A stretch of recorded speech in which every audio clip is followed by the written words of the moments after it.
sto bene, grazie. Nel video di oggi parleremo ancora di minimalismo. Per chi se lo fosse perso, vi lascio qua in alto l'ultimo video in cui appunto ho parlato in inglese, ma con i sottotitoli anche in italiano, del minimalismo, di quello che significa per me, nel senso, non credo proprio di essere minimalista proprio al massimo, però di certo per alcune cose il minimalismo mi rappresenta. Quindi, per chi non lo sapesse, allora mi presento, mi chiamo Ilaria e vivo in Belgio da quasi 7 anni ormai e fra le altre cose sono pure una mamma. Oggi condivido con voi il mio approccio minimalistico alla maternità, nel senso, mi riferisco proprio alla primissima fase dell'essere genitori, quando vi trovate proprio con un neonato, ecco, perché io trovo che ci sia veramente un sacco di marketing riguardo questa particolare e speciale fase della vita, insomma. Siamo bombardati di marketing che ci propone e ci vuole...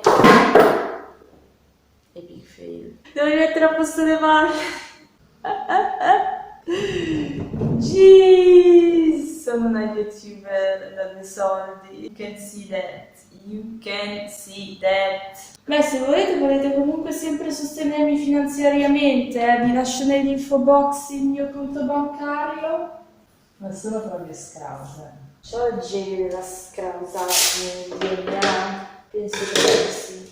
Tornando al video, dove ero rimasta, ragazzi? Ricordatevi voi. Vabbè, vi stavo raccontando che insomma, quando diventi genitore, insomma, sei bombardato da 300.000 articoli che ti vogliono propinare per un neonato. Ecco, secondo il mio modestissimo parere, non proprio tutto è così indispensabile, ecco. Mia figlia ha ormai 3 anni e mezzo, la trovo bene, nel senso, non mi sembra che le sia mancato qualcosa perché io non avevo nessuna di queste 10 cose che vi sto per elencare. Anche perché voi dovete pensare, ragazzi, che un neonato cresce velocemente, quindi è inutile comprarsi 100.000 cose, magari anche molto costose, se poi le usate qualche settimana o un paio di mesi, cioè capite anche voi che non ne vale esattamente la pena. Quindi ecco la mia personale lista di cose che non ho mai acquistato per mia figlia.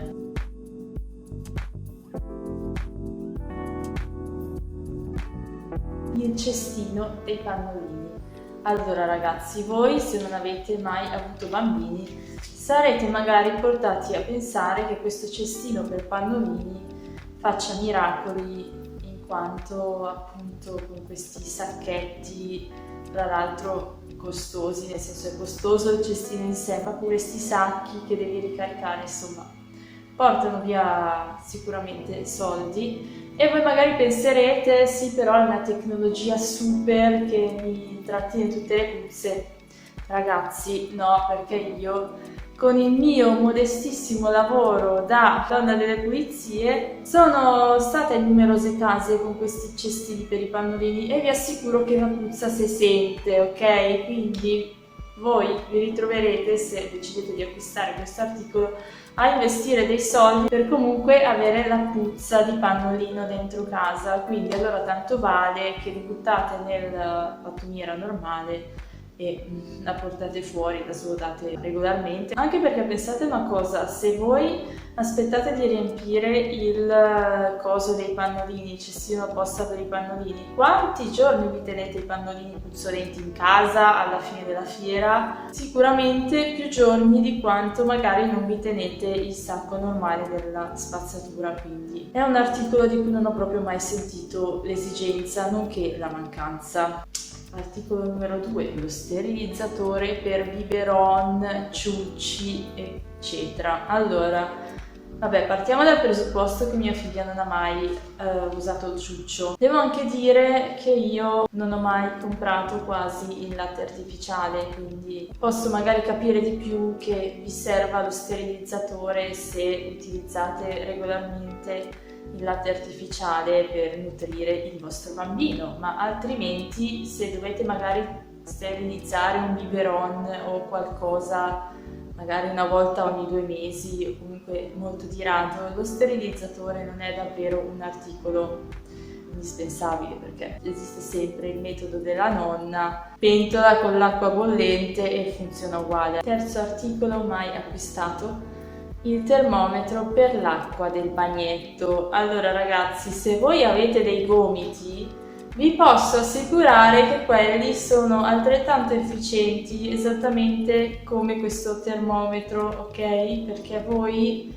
se pucciate nell'acqua il gomito, saprete immediatamente se la temperatura dell'acqua per il bagnetto di vostro figlio è adatta o meno. Numero 4, il baby food maker, che è praticamente, non so manco esattamente come funzioni, appunto perché non l'ho mai avuto e non mi è mai interessato insomma acquistarlo. È penso un qualcosa per fare cibo a vapore, per poi fare le pappette. Non ho capito se frulla anche il mangiare o ve lo cuoce soltanto e poi dovete frullare voi. In ogni caso io me la sono cavata benissimo a cuocere le cose a vapore, esattamente come faccio per me, e poi ho frullato con il mixer, con mini pime, insomma quell'affare lì. Anche questo appunto è un oggetto che poi utilizzate solo per il periodo dello svezzamento, quindi non sentitevi dei cattivi genitori se non l'avete, ecco. Le scarpe per neonati sono un altro articolo completamente inutile, perché le scarpe servono solo dal momento in cui il bambino effettivamente cammina. Io infatti a mia figlia ho sempre messo le calze anche in pieno inverno, magari le mettevo 2 paia di calze, ecco, però non le ho mai messo scarpine quando ancora doveva iniziare a camminare. Poi un altro articolo mai acquistato è la culla Next to Me, quell'affare che puoi usare fino a quando tuo figlio pesa 9 kg, si mette vicino al letto, è una sorta di prolungamento del letto dove tu puoi mettere il neonato. Diciamo che con un po' di attenzioni il nostro letto può essere tranquillamente utilizzato anche per un neonato, quindi non c'è assolutamente un bisogno assoluto di questa culla Next to Me. Con un paio di accorgimenti il vostro letto da adulti sarà veramente a prova di neonato. Il fasciatoio, articolo super commercializzato. A dire il vero ho avuto un fasciatoio perché era parte di un letto che mi è stato dato da una mia amica, insomma era incluso, diciamo era proprio attaccato al lettino, e quindi questa è stata l'unica ragione per cui io ho avuto un fasciatoio, ma vi giuro che non l'ho praticamente mai usato, se non forse un paio di volte. I primissimi giorni che avevo mia figlia piccola e ancora dovevo capire come funzionava il tutto. Vi giuro, per cambiare un bambino va bene qualsiasi superficie, un letto, un divano, e non è proprio indispensabile questo fasciatoio, ma io, essendo completamente inesperta, mi ricordo le primissime notti che dormivo con mia figlia, che lei si svegliava come tutti i neonati eccetera, la dovevo cambiare di notte e io prendevo mia figlia, mi alzavo e andavo a cambiare sul fasciatoio e poi tornavo a letto, e non ci ho messo un po' per fare questo click mentale e capire che potevo tranquillamente cambiare mia figlia di fianco a me nel letto, già non c'era bisogno che ogni volta andavamo al fasciatoio, perché appunto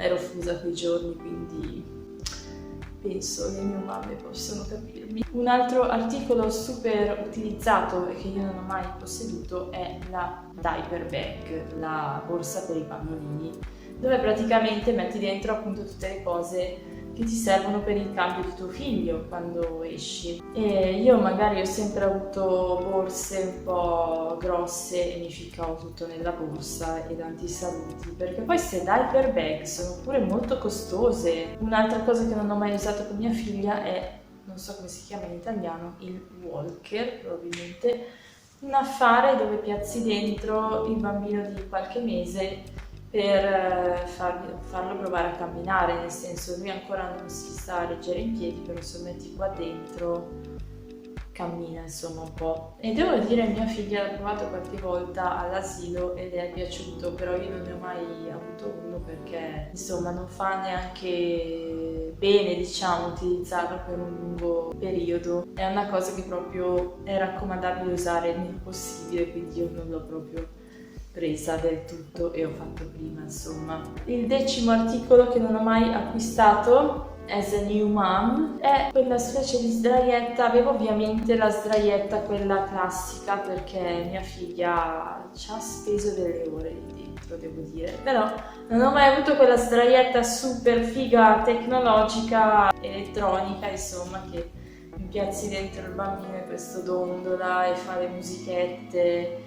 Ecco, quello non so, magari a mia figlia l'avrebbe fatta addormentare, che cavolo ne so, però veramente c'è 300 euro o 200 euro costano. Non mi sembrava il caso, perché appunto fa parte di tutta quella serie di cose che poi dopo un paio di mesi vi ritrovate tra i piedi e non vi servono più, e appunto spenderci miliardi non ha davvero senso, secondo me. Fatemi sapere nei commenti se siete delle neomamme, se siete d'accordo con me riguardo queste cose inutili, oppure se avete altri articoli che non avete mai acquistato durante appunto i primi mesi dei vostri bambini, cose che io non ho menzionato. Insomma, fatemi tutto sapere qua nei commenti. Mettete like a questo video se vi è piaciuto e noi ci vediamo presto con un nuovo video. Ciao!